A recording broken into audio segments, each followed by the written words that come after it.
Hello everyone! Welcome back to my channel. Nandito naman po ako sa Kaiser Fantastic Game Farm. Mag-harvest po ako ngayon ng mga itlog kasi ngayon po yung panahon ng tinatawag nilang breeding season. Tama? Breeding season po ngayon. Kaya kukuha po ang Mami Lola ng mga eggs. Saan ang egg? Ayun! Ito po, itlog. Yan. Dahan-dahan. Yan, mainit-init pa. Wala na, dalawa lang to. Punta ako doon sa ibang breeding pen. Ayan, oh.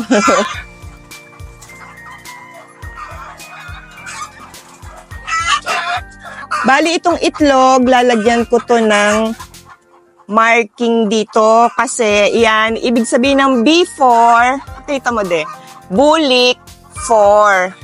So, lagyan ko siya ng B4. B4. Ayan.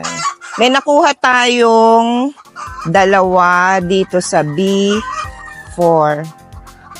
Ayan, marking. Dito naman po ako sa susunod na tawag dito, breeding pen.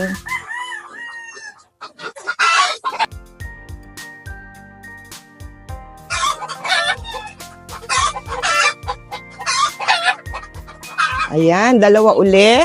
Number 2. Number 2.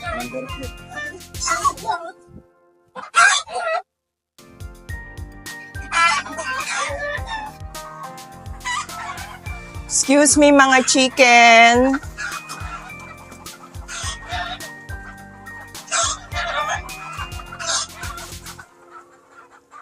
Ayan. Ito, bulik 2. B2.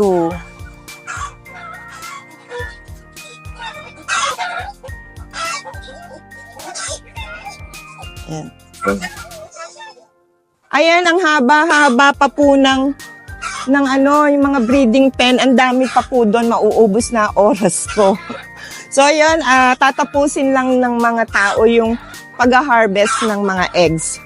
Ayan, then susunod natin, doon po kung saan ilalagay naman tong mga itlog. Ayan. So, ito yung mga na-harvest na eggs. Pupunasan muna siya bago ilagay dito sa chiller. Ayan. Napunasan na siya. Tapos, lalagay na doon. Okay, lalagay na. Okay na to? Ganito lang?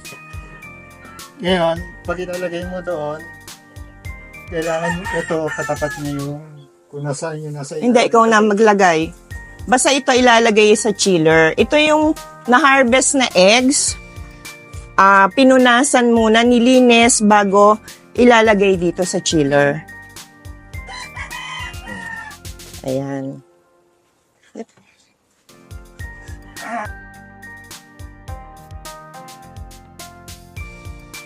Dito naman, ang cut-off nila, bago ilagay sa incubator, mag-harvest sila at least one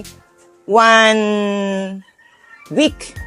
1 week pwede siya dito sa chiller. Parang pwede siyang umabot ng hanggang 4 weeks. Yung itlog basta nasa chiller. Ayan. Then, punta naman tayo doon sa incubator. Dito naman po tayo sa incubator. Ito yung tinatawag na setter.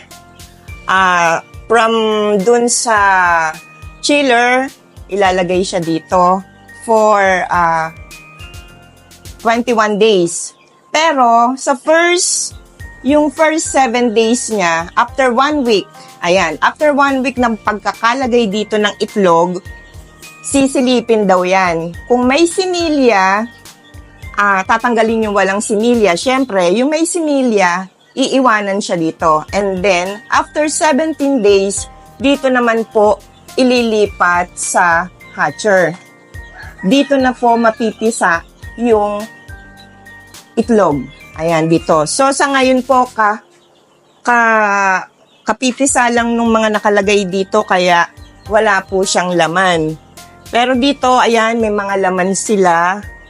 Ayan, dito. Ayan, kompleto. So, ang susunod naman, yung napisang itlog na galing dito. Andito na po siya. Ito po yung mga yan, ang cute. Be, paki-close up mo dito, oh. Close up mo. Ayan, 2 days. Opo. 2 days na po ito. Itong mga sisiw na yan. Yan. Ilan lahat sila? 137. 137 yung mga 2-day-old na mga sisiw. Ayan, ito po. Yan sila. Ang cute! Ayan.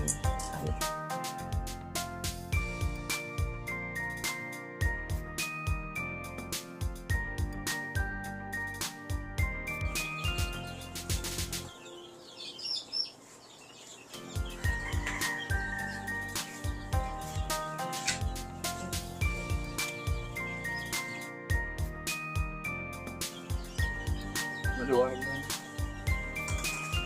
Balat. Ito naman yung mga 3 weeks na, ayan, at malapit na silang ilipat doon sa mini range, ayan, sa lupa. Kasi baka magsabong na sila dito sa kulungan nila. Ayan. Ayan sila. Ayan.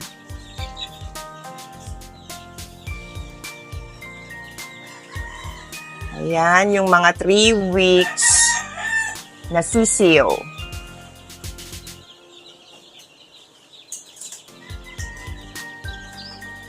So, yun lang po for today. Sana nagustuhan nyo itong aking video dito sa Kaiser Fantastic Game Farm. Kasi nga, breeding season. Ayan, from pag-harvest ng itlog hanggang sa paglalagay sa incubator. And then, pagka napisa na, ito na sila. Ayan. And then, ang susunod po natin ay yung pagtatanggal na dito, ilalagay na po sila sa mini range. Iyan ang susunod ko pong video. And kung nagustuhan niyo po ang aking video, please lang po sana naman mag-subscribe kayo and mag-like and mag-comment. Ayun. So, yun lang po and thank you for watching. Bye!